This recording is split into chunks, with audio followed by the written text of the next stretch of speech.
जय श्री कृष्ण।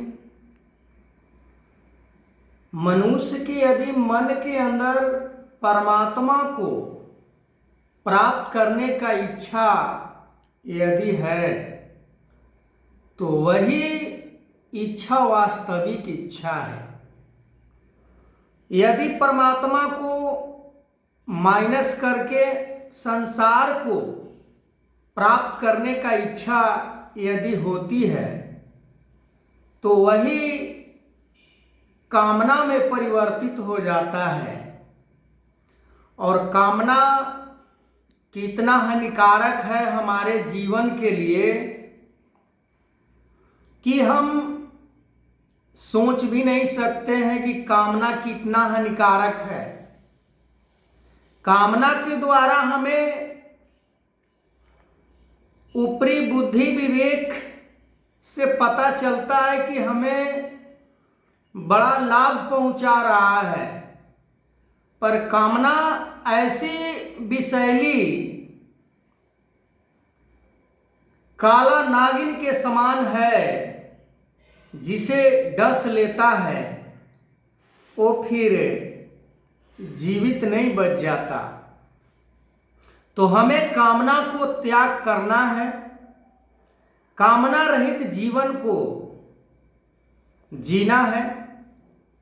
कामना रहित जीवन जीने वाले व्यक्ति को ही परमात्मा को प्राप्त करने का इच्छा उत्पन्न हो सकता है। यानाथा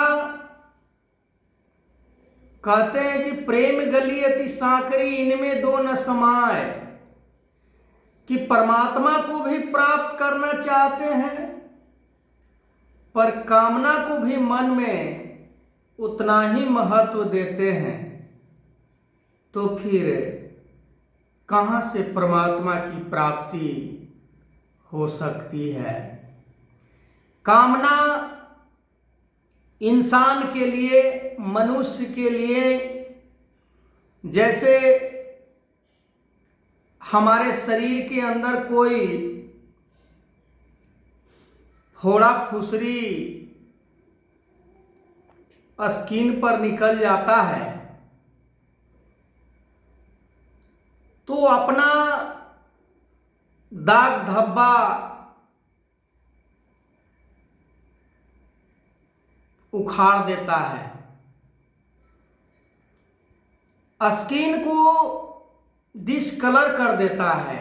ठीक उसी प्रकार हमारे जीवन में यदि उस प्रकार से कामना, संसार की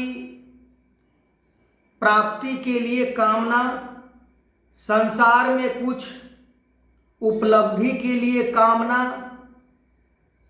संसार में कुछ पाने की इच्छा रूपी कामना, ये सभी बड़ा हानिकारक है।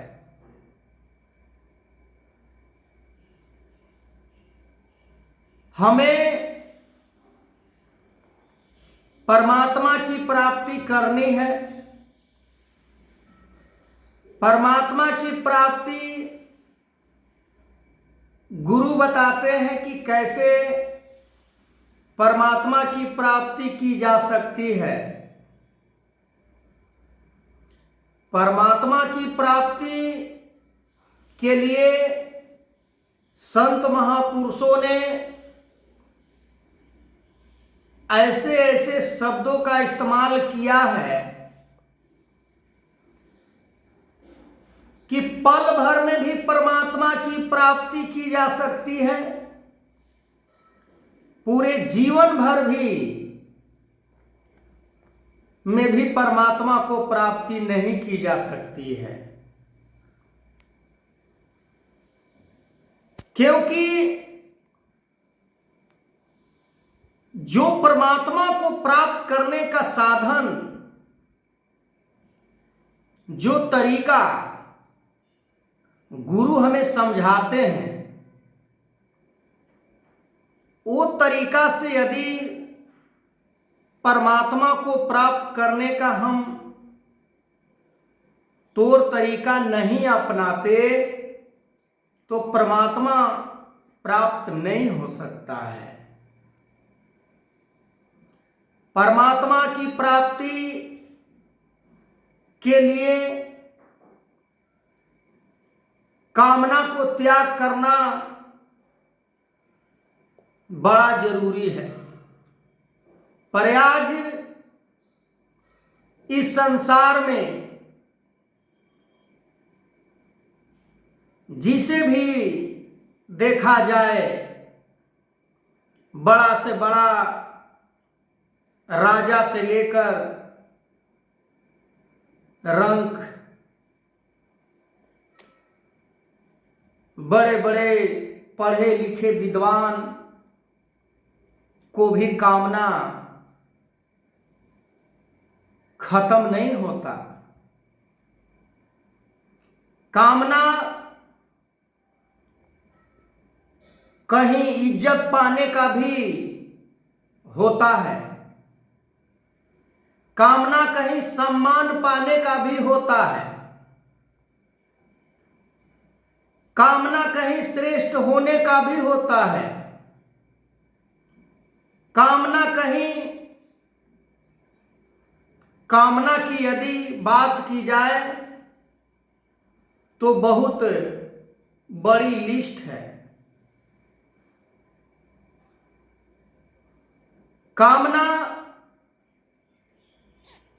मनुष्य के जीवन में 1% भी नहीं होनी चाहिए। कामना यदि है तो लोभ है, अवश्य है। रात जहां है वहां दिन अवश्य है। लाभ जहां है नुकसान अवश्य है। इज्जत जहां है अपमान अवश्य है। निंदा जहां है यश अवश्य है। हमें किस रास्ते को अपनाना है वो हमें खुद डिसाइड करना होता है। परमात्मा को प्राप्त करना है या संसार को प्राप्त करना है। परमात्मा की प्राप्ति से हमें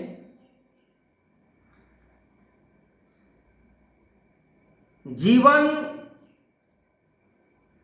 एक मच्छर का भी होता है, जीवन एक चींटी का भी होता है, जीवन एक बड़े से बड़े हाथी का भी होता है, पेड़ पहाड़ का भी होता है।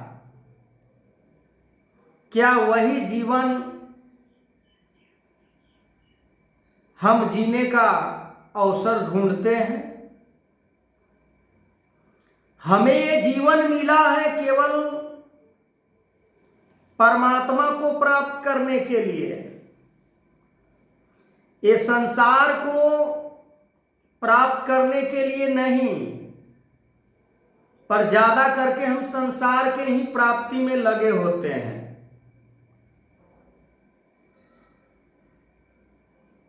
परमात्मा की प्राप्ति जिसके मन के अंदर इच्छा बन गई है वो तो परमात्मा को प्राप्त कर लेगा। जैसे हमें भूख लगता है तो हम उस आवश्यकता को पूरा करते हैं।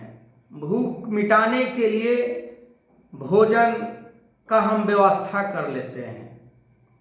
पर हमारे जीवन में जो सबसे बड़ी जो परमात्मा की प्राप्ति रूपी जो भूख लगी है, हम इस भूख को भरपाई नहीं कर पाते हैं। और जिसने भी ये कर लिया उसका जीवन